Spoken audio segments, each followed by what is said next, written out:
สีสวัสดีส้มซื่นคืนคอง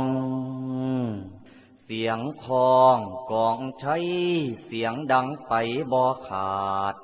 มหาสังกาดโยกย้ายลาสีเป็นลาดูแก้มกายสุริเยดย้ายกายแก้มลาสีมื้อนี้เป็นวันดีวันประเสริฐฝูงหมู่ข้าทั้งหลายพำพร้อมมานั่งล้อมผ้าขวัญสารพันมีมากผู้ปูปาปดามีข้าวอ่านปงลงเลียนซ่อนมีซุ้มนั่งกะสิงฟอนหาบแห่ห่มเฮามีบาสีผ้าเข่ามากเบ่งห่มพังดอกสะมังดอกอมแก้มหมูมันป่า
ลาวสวยงามแท้